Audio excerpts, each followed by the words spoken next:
Bonjour à tous.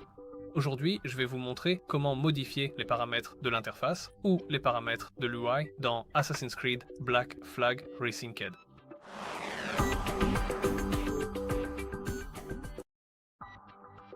Commençons par ouvrir le menu principal. Pour ce faire, appuyez sur la touche Échappe ou sur la touche Menu de la manette, enfin la touche Menu de la manette ou la touche Échappe du clavier, désolé.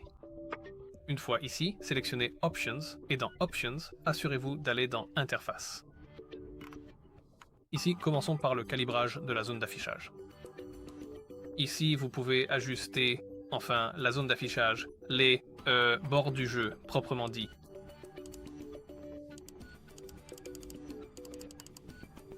Enfin, votre gameplay, vos éléments. Par exemple, la mini-carte, les objectifs. Tout ce qui concerne l'interface ne dépassera pas ces limites. Vous pouvez les réduire, les augmenter. Comme vous pouvez le voir, il y a une limite, ou bien sûr, vous pouvez les réinitialiser. Je reviendrai là-dessus. Il y a aussi une option pour une interface large. C'est verrouillé parce que mon rapport d'aspect est inférieur à 21, 2.9. Le rapport d'aspect se trouve sous vidéo, et si vous faites défiler vers le bas, le voici. Je n'ai que le 19 dixième et le 19 neuvième parmi lesquels choisir. Si vous avez un écran plus large, bien sûr, cela sera disponible.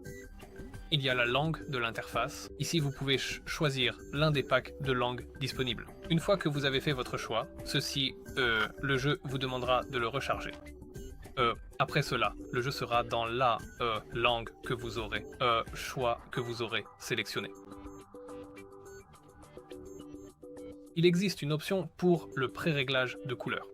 Vous avez la possibilité de le régler sur le mode par défaut ou bien sur les modes pour daltonisme rouge-vert et daltonisme bleu-jaune, comme vous pouvez le constater très clairement juste ici, sur le côté droit de votre écran. Je vais rester sur par défaut. Il y a la taille du texte. Vous pouvez la modifier entre plus petit, moyen et plus grand.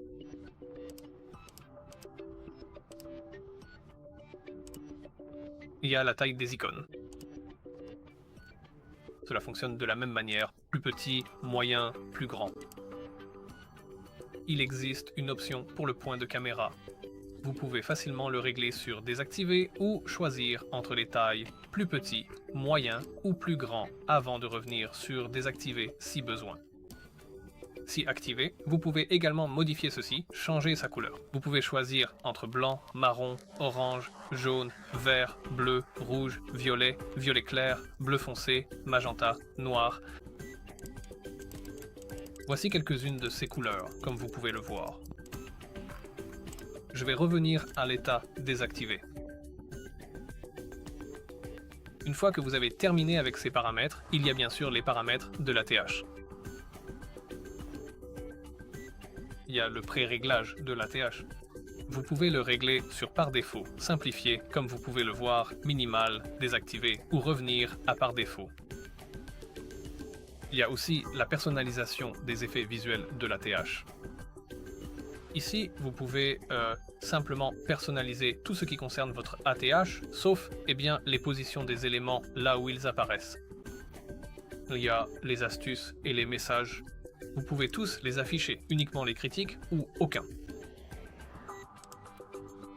Je vais rester sur les critiques. Il y a les rappels de commandes que vous pouvez activer ou désactiver. Affichage des objectifs, c'est la même chose. Célébration, activer ou désactiver. Icône, activer ou désactiver. Mise en surbrillance des points d'intérêt, activer ou désactiver. Boussole, activer ou désactiver. Notification de butin, activer ou désactiver. Effet de butin, activer ou désactiver. Invite d'interaction, activer ou désactiver. Lecteur de lettres, activer ou désactiver. Suivi de localisation, info sur les boss, santé des ennemis, jauge de niveau de recherche, réticule de visée.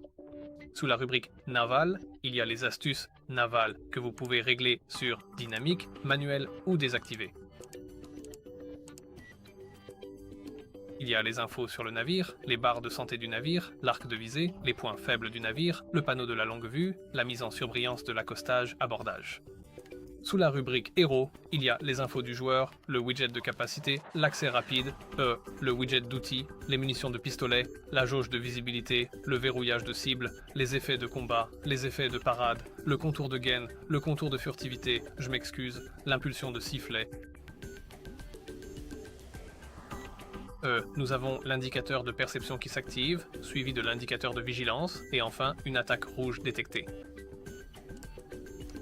Impulsion de sifflet, comme vous pouvez le voir juste ici. Je m'excuse, c'était désactivé, je ne l'avais pas vu.